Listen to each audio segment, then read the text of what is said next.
Picture this. A man sits in his car in the driveway after a long day at work. The engine is off. The house is right there. But he just can't bring himself to go inside yet. He did everything he was supposed to do today. He provided, he was a team player. But he knows he'll be met with a subtle dissatisfaction, a sense that he's still not quite enough. He feels a silent exhaustion, a deep and gnawing feeling of being profoundly misunderstood and disrespected in his own kingdom. If that feeling is familiar, it's because most men are playing a game they don't understand, following rules that lead directly to frustration. They chase love and validation, believing it's a spiritual quest, only to end up heartbroken. But 200 years ago, the philosopher Arthur Schopenhauer exposed the brutal truth. Love isn't a fairy tale. It's a ruthless biological trick, an illusion designed by nature for its own purposes, not for your happiness.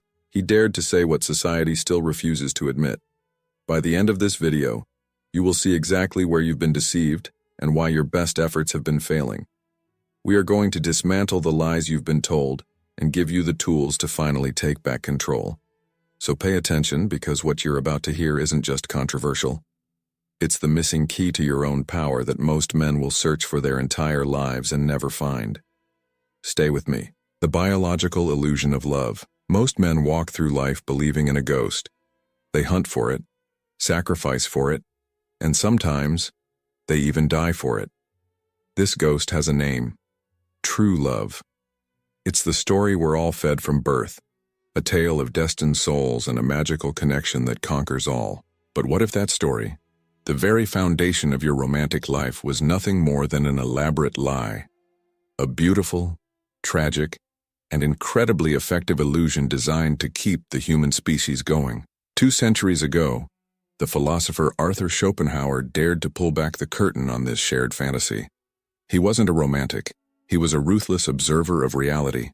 He saw love not as a spiritual bond, but as a biological imperative in disguise. That electric jolt you feel, that obsessive desire that makes you believe she's the one, isn't a message from the universe. It's a cold, hard calculation happening deep within your ancient DNA. Think of it like a powerful drug. Nature injects you with a cocktail of chemicals that creates a euphoric high, a temporary madness. This high has one purpose: to blur your logic and drive you toward reproduction. It makes you see perfection where there are flaws and destiny where there is only biological programming. But like any high, it's designed to wear off. Once the mission is accomplished, the chemicals recede, and the blinding light of reality comes flooding back in. This is why so many relationships that start in a blaze of glory end in a pile of ash. The man who thought he found his soulmate suddenly finds himself with a stranger. He's left wondering, what went wrong?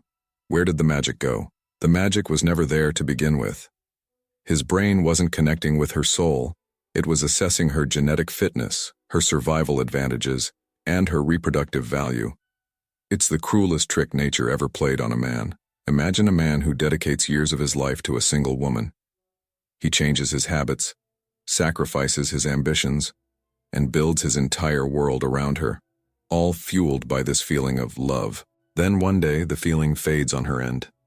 He's left with the ruins of a life he built on a foundation of illusion, heartbroken and utterly confused. His mistake wasn't a lack of devotion. His mistake was believing the illusion was the reality. He failed to understand that he was a pawn in a much older game. A game not of hearts and souls, but of evolutionary strategy. The rules weren't written by poets. They were written by the brutal, unsentimental hand of nature. He was programmed to chase, to provide, to sacrifice, all for a fleeting biological reward. His happiness was never the goal of the system. The continuation of the species was. This isn't to say the feeling isn't real. Oh, it's incredibly real. It's powerful enough to start wars and build empires. But it's a tool, not the ultimate prize. It's the bait in a trap that has been set for millions of years. The man who understands this stops being a victim of the trap and starts becoming an observer of the mechanism. He starts to see the gears turning behind the curtain. And if love is the bait, a mere illusion to get you to play the game, then what is the raw, unfiltered force that actually drives the game? What is the ancient program that dictates attraction itself, long before the illusion of love is even deployed? The answer to that is where the real truth begins to unfold, and it's even more unsettling. the instinctive nature of female attraction. So, the feeling of love is nature's beautiful lie, the bait, but the force that decides who gets to take that bait is far more primal. It's a raw, unfiltered instinct. And the first thing you have to understand about this instinct is that it isn't fair, it isn't logical, and it certainly doesn't care about a man's good intentions. It's a survival program, running on code written millions of years ago, and it has one job: select the best possible genes and protection. A woman's attraction mechanism doesn't operate on reason. It doesn't weigh your loyalty, your kindness, or how much you sacrifice for her in a neat little scale. Instead, it's an ancient, hardwired scanner constantly searching for signals of status, security, and genetic superiority. A man's devotion, his very soul, means absolutely nothing to this primordial program if those core requirements aren't met first. It's a brutal truth that most men refuse to accept. Think of her attraction like a heat-seeking missile. It doesn't care about the color of the vehicle, the person driving it, or its destination. It has been programmed to lock onto one thing and one thing only: the heat signature. For female instinct, that heat signature is a man's perceived value and power. Everything else is just noise, irrelevant data that the system discards. You can't persuade the missile to change its target with a well-reasoned argument. Schopenhauer saw this with unnerving clarity. He stated that women are fundamentally ruled by instinct and emotion, not by reason. Now, in our modern world, saying something like that is heresy, but he wasn't saying it as an insult. He was stating it as a biological observation, like a zoologist describing the nature of a lion. The lion isn't evil for hunting. It is simply acting according to its nature. Look at the modern corporate man in New York or London. He grinds away for 60 hours a week, praised by his boss for being dependable and loyal. He's a good man, but he watches as the charismatic, slightly arrogant colleague who takes bigger risks and commands attention gets the promotion. He doesn't understand that the system, much like nature, doesn't reward service. It rewards perceived power and dominance. The same drama plays out in his dating life. This is the source of endless confusion for so many men. They play by the rules of a civilized, logical world, only to find that the world of attraction operates on a completely different set of laws, the laws of the jungle. They see women complain about a lack of good men, yet consistently choose the confident rogue over the reliable provider. It's not hypocrisy, it's instinct in action. The program is running as designed. This biological pattern is timeless. It's the reason kings risk their empires for mistresses who were captivated by powerful generals. It's the reason the top 20% of men on dating apps get 80% of the attention. Technology changes, societies evolve, but this fundamental wiring does not. The selection process remains ruthless because its purpose, survival and replication, is ruthless. So, if female attraction is a cold, instinctual mechanism that responds only to strength and status, what happens when a man, conditioned by society to be selfless and accommodating, tries to win this game? What happens when he offers service, sacrifice, and niceness as his primary currency? He's essentially trying to buy a ferocious predator's respect by offering it grass, and the outcome of that strategy is where the real tragedy begins. The tragedy of possession and the weakness of the good guy. So, picture the scene we just set up. The man who tries to win a predator's respect by offering it grass. He is, for all intents and purposes, the good guy. He's been taught his whole life that fairness, loyalty, and selfless service are the highest virtues a man can have. And in a just world, he'd be right. But the world of primal attraction isn't just. It's clever. And Schopenhauer laid this out with brutal honesty. To be loved, one must not be just but clever. This single sentence shatters the good guy's entire worldview. Women don't fall for niceness as a primary trait. They are drawn to strength. Not just the physical strength to fight off a rival, but the psychological strength of a man with a purpose, the social strength of a man who commands respect, and the financial strength of a man who has mastered his environment. The good guy fails because he thinks love is a reward for good behavior. It's not. It's a response to demonstrated power. This leads us to one of the most painful paradoxes in dating: the tragedy of possession. The thrill for the female instinct isn't in having the man, it's in the conquering of the man. The chase, The uncertainty, the challenge of securing a high-value mate, that's what fuels the intoxicating chemical cocktail of attraction. Once the conquest is complete and the man is fully secured, the biological mission is over. The program moves on. Imagine a great conqueror standing on the walls of a fortress she just seized. For a moment there is triumph. But does she spend the rest of her life just admiring those same walls? No. Her eyes inevitably drift to the next unconquered mountain range on the horizon. A man who makes himself an easily won, completely pacified territory becomes uninteresting. He is a fortress that has already been taken, and the conqueror's spirit in her nature begins to look for a new campaign. This is why men who start to cling, who make a woman the absolute center of their universe, inevitably watch her walk away. The man in the US who drops all his hobbies for his girlfriend, the man in India who subverts his own family's expectations to please hers exclusively. He thinks he's showing ultimate devotion. In reality, he's signaling that he has no kingdom of his own. He's abdicating his throne, and a queen has no respect for a king who won't rule. It's not because women are malicious. It's because a man's purpose is the ultimate aphrodisiac. When he sacrifices his mission for a woman, he is communicating that she is more important than his own path in life. This neediness, this total reliance on her for his emotional well-being, is the scent of weakness. It's the fastest way to destroy her respect for him, and without respect, attraction is impossible. It suffocates and dies. The good guy isn't a victim of cruelty. He's a victim of his own profound misunderstanding of the game. He brings a code of ethics to a survival-based competition. He tries to negotiate a peace treaty using a language she doesn't speak, all while she's instinctively assessing his strength, his frame, and his ability to lead. He's not just losing the game, he's playing an entirely different one on the wrong field.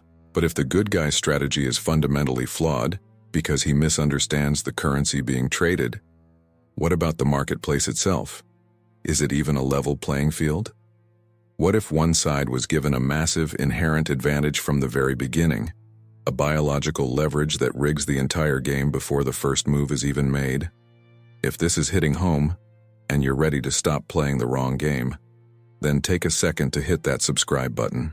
Subscribing means you'll never miss the tools and truths you need to navigate the world as it is, not as you wish it were. Let's continue. The unfair advantage in the relationship marketplace. Let's talk about the marketplace itself. You're told your whole life that life is a game of equals, a level playing field where hard work and fairness win the day. But when it comes to the brutal arena of attraction, that is a dangerous lie. The game is rigged from the very start. Biology, in its infinite and cold wisdom, did not deal everyone the same hand. And women were given an inherent advantage that most men will never, ever catch up to. Here's the raw truth of it.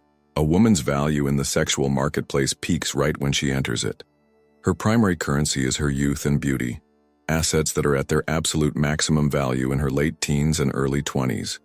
A man's value, on the other hand, starts at or near zero. He has to build it, brick by painful brick, through years of struggle, failure, achievement, and the accumulation of status and resources. She is born into royalty. He must fight to build a kingdom from dust. Now, Schopenhauer made an observation on this that, on the surface, sounds incredibly harsh. He wrote that women are by nature childish, frivolous, and short-sighted. But he wasn't firing a pointless insult. He was making a profound point about evolutionary strategy. A woman's power is in the present moment, tied to her physical vitality. Her instincts are therefore fine-tuned to maximize that fleeting advantage, to live in the immediate, because her primary currency is constantly diminishing. Think of it in financial terms. A woman is handed a trust fund at age 18. It's a massive inheritance of social currency that she can spend immediately. A man, by contrast, is handed a shovel and told to start digging for gold. It might take him decades of backbreaking labor to amass a fortune that even comes close to the value of her initial inheritance. To pretend they are starting from the same place is not just wrong, it's delusional. Look at the world around you. The average 22-year-old woman is at the zenith of her power, fielding offers and attention from men of all ages and statuses. Her Instagram DMs are a testament to this reality. The average 22-year-old man? He's likely just out of college, maybe in debt, trying to find his footing in a world that sees him as little more than raw potential. He is largely invisible, expected to go out and build an empire just to be considered a worthy suitor for the queen who already has her throne. This imbalance creates the central paradox that crushes the modern man. He's told to be more emotional and vulnerable, yet the marketplace still overwhelmingly rewards stoic strength and dominance. He's told that his ambition is toxic, yet he's judged mercilessly on his results and his inability to provide. He's trapped between society's shifting demands and biology's unchanging laws, and the cognitive dissonance is exhausting. And modern society, far from leveling the field, has amplified this female advantage into a weapon. Social media has turned attention into an economy, and the average man is the unpaid laborer. He orbits, he simps, he provides endless validation with his likes and comments, competing for scraps of attention from women who will likely never see him as a serious contender. His devotion has been turned into a cheap, endlessly renewable resource. So if a man spends his life building his value, fighting his way up from nothing, and he finally amasses enough currency to attract a woman who was born with it, what is the nature of that transaction? What is he actually receiving in return for his life's work? The answer to that question reveals that the love he thinks he's earned isn't a prize, but a contract. And that contract is terrifyingly conditional. Female love is conditional. So let's talk about the transaction. The man who has spent his life building his kingdom finally acquires what he desires, but he misunderstands the terms of the deal. He believes he has earned unconditional love. But Schopenhauer's brutal truth cuts deeper. What he has entered into is not a covenant of the heart, but a contract of utility. And female love at its very core is conditional. This is a tough pill for any man to swallow. From day one, you're taught that love should be a safe harbor, a port in the storm that accepts you for who you are. But in the real world, a man is rarely loved for who he is in a vacuum. He is loved for what he provides. And that provision is everything: security, status, resources, protection, and excitement. The moment his utility falters, the moment he stops providing, the contract is in breach. Now, it's crucial to understand this isn't coming from a place of malice. It's not a conscious, cruel decision. It is a deeply programmed survival instinct. For a woman, aligning herself with a man who is stagnating or, worse, failing, is a catastrophic evolutionary bet. Her instincts are designed to protect her from that. If a man falls behind, her attraction will wane and her respect will curdle into resentment. It's nature's brutal but effective quality control. Schopenhauer saw this dynamic clearly, dividing men into two fundamental categories: those who serve and those who are served. This isn't just about being a beta or an alpha in the modern sense. It's about your existential position. The man who serves is constantly auditioning for the part, desperately trying to prove his utility. The man who is served has a utility so self-evident that his very presence is the provision. One begs to be seen as worthy. The other simply is. Picture the successful entrepreneur in a booming city like Austin. He's charismatic, driven, and his success provides a thrilling lifestyle. Women are drawn to his energy, his power, his utility. Then a market crash guts his business. He's the same man with the same heart and mind, but his utility has vanished. Suddenly, the unconditional love he received cools. The exciting partner becomes a burden. His phone gets quieter. The contract is void. This is the unspoken fear that fuels a man's ambition. It's why he pushes himself to the brink of exhaustion at work, why he obsesses over his career. He knows, on a deep, primal level, that his position in the world, and in her heart, is precarious. He knows that his performance is constantly being measured and that failure doesn't just mean personal disappointment, it means risking the loss of the affection and respect he craves. And our modern culture, rather than acknowledging this truth, simply rebrands it. A woman leaving a partner who's fallen on hard times is framed as an act of empowerment, of knowing her worth. Society cheers her on for leveling up. What they're really cheering is the ruthless efficiency of her survival programming in action, leaving the man to wonder why the love he was promised was, in fact, just a performance review. So if a man's value is constantly being measured, and the love he receives is conditional upon that value, how is he kept in check? If his strength is the very thing that makes him attractive, how is that same strength managed, controlled, and even manipulated to ensure he continues to serve the contract? This points to a hidden weapon, a form of power that operates not with force, but with something far more subtle and insidious. Emotional influence, the hidden weapon. So, if love is conditional and a man's strength is constantly being measured, how is that strength kept from becoming a threat? How is a king managed on his own throne? The answer doesn't lie in physical force. It lies in a hidden weapon, one that's invisible, silent, and devastatingly effective. Emotional influence. This is the secret power that allows the physically weaker to control the physically stronger. Men and women wage war on completely different battlefields. A man's instinct is to fight with logic, with facts, with direct confrontation. He builds his argument like a fortress, brick by brick. A woman, however, often wages war on the terrain of perception itself. She doesn't need to break down the fortress walls if she can convince the general inside that the war is already lost, or that he was fighting for the wrong cause all along. She doesn't conquer, she manipulates reality. Consider the simple act of wanting something. When a man wants the last slice of pizza, he'll just say, "I want that last slice." When a woman wants it, she might say, "Oh, you must be so hungry, you should have it," knowing that his sense of chivalry will force him to offer it to her. He walks away thinking he made a generous choice, when in fact, his decision was guided and manufactured. He was a puppet who believed he was the puppeteer. Schopenhauer called this dynamic the tyranny of the weak. It's a brilliant form of psychological jujitsu, where perceived vulnerability becomes the ultimate leverage. Tears can halt a logical argument in its tracks. A display of emotional distress can make a man abandon his own needs to become a caretaker. It's a masterful strategy that uses a man's own protective instincts and his discomfort with female emotion against him, turning his strength into his greatest weakness. And this weapon is deployed through a series of relentless, subtle tests that most men fail without even knowing they're being graded. There's the compliance test. She makes a last-minute request to see how quickly you'll drop your own plans for hers. There's the frame test. She challenges your opinion or decision to see if you'll stand your ground or cave to her emotional pressure. There's the jealousy test. She'll mention another man's attention just to gauge your confidence.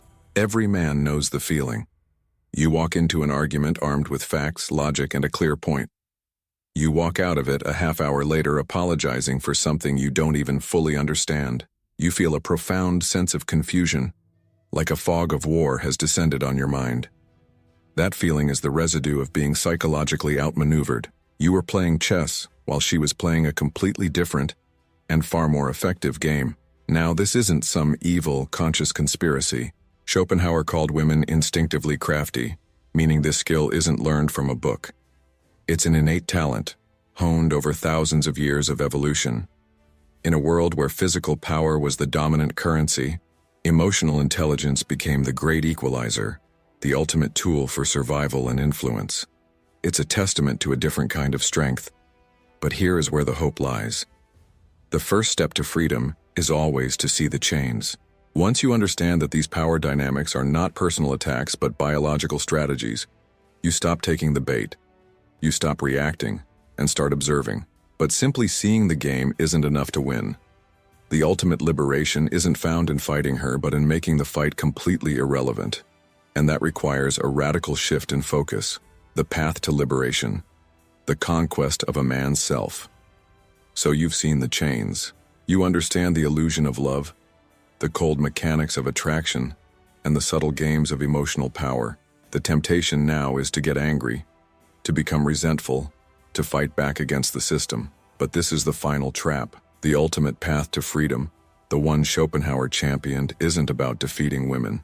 It's about making the entire game irrelevant by conquering the only thing you truly have control over, yourself. The single most fatal error a modern man makes is anchoring his sense of happiness and self-worth in female validation. He's a ship begging for a harbor, not realizing he is his own damn harbor. Schopenhauer saw through this illusion completely, stating, "The happiness which we receive from ourselves is greater than that which we obtain from our surroundings." This isn't just a nice quote. It is the declaration of independence for the male soul. The men who truly thrive, The artists, the inventors, the empire builders of history weren't defined by their chase for women. They were defined by their mission. They were consumed by a purpose so vast and intrinsically rewarding that female attention became a pleasant side effect of their lives, not the central focus. They weren't chasing butterflies. They were building a garden so magnificent that the butterflies came to them. And this self-conquest rests on three unshakable pillars. The first is economic sovereignty. As Schopenhauer warned, money is human happiness in the abstract, not for the luxuries it buys, but for the freedom it secures. The man who controls his finances is the master of his own fate. He cannot be easily controlled by financial pressure because he has built his own fortress of security. The second pillar is philosophical depth. Most men live on autopilot, consuming beliefs fed to them by society. The exceptional man does the opposite. He forges a mind sharp enough to cut through the noise, to question everything, and to build his own framework for reality. He reads, he debates, he thinks for himself. This is the ultimate armor against psychological manipulation. His mind is his own sovereign territory. The third pillar is physical mastery. Your body is not just a vehicle for attraction, it is the physical manifestation of your will. A weak body breeds a weak mind and a weak spirit. Discipline in the gym, mastery over your diet, and the cultivation of physical strength, these are not acts of vanity. They are acts of forging a will that is resilient, powerful, and unbreaking in every arena of life. Here, Schopenhauer's wisdom becomes its most revolutionary. He advised, "The safest way of not being very miserable is not to expect to be very happy." This isn't pessimism. It's the ultimate emotional armor. The man who stops begging the world for love, for approval, or for fairness suddenly finds these things flowing to him. Why? Because he has removed himself from the desperate, needy masses. He has become the prize. The battle between the sexes is not personal. It is biological theater playing out across millennia. The man who awakens to this stops blaming and starts evolving. He doesn't resent female nature. He understands it, adapts to it, and builds a life so compelling that women must either rise to meet his standards or watch from the sidelines. This isn't about a red pill or a black pill. It's about loving truth enough to rebuild yourself in its image. This is where your real life begins. We've traveled a long way into the dark. We started by shattering the beautiful illusion of love, exposing it as a biological program. We uncovered the cold, instinctual mechanics of attraction that privilege strength over sincerity. We saw how the game is rigged from the start, how love is often a conditional contract, and how emotional influence is used as a silent weapon to keep a man in line. You can no longer unsee the gears of this machine. You've been shown the matrix. So the great question hangs in the air. What will you do now? Will you try to forget this brutal truth and go back to sleep, chasing the ghosts of fairy tales and hoping this time will be different? Or will you accept the world as it is, a brutal and beautiful arena of power, and decide to become a master of your own fate? Will you remain a pawn in a game you now understand? Or will you have the courage to knock over the board and build a kingdom of your own? The path forward isn't about bitterness or resentment. That is a trap for the weak. The true path is one of radical self-creation. It's the relentless work of forging your own purpose, building your own sovereignty, and cultivating a mind so strong that no external force can break your frame. This is the ultimate freedom. It's the journey from being a reactor to the world to becoming the creator of your world. It is the hardest path a man can take, but it is the only one that leads to real power. If you are ready to walk this path, then your journey with us is just beginning. Hit that subscribe button and turn on notifications, because we are going to be diving even deeper into the tools you need. And to mark this moment, to make a declaration to yourself and to others on this same path, comment, "I'm breaking free" below. Join a community of men who are done with the lies. Because understanding the game is one thing. The real adventure starts when you begin to design a game of your own.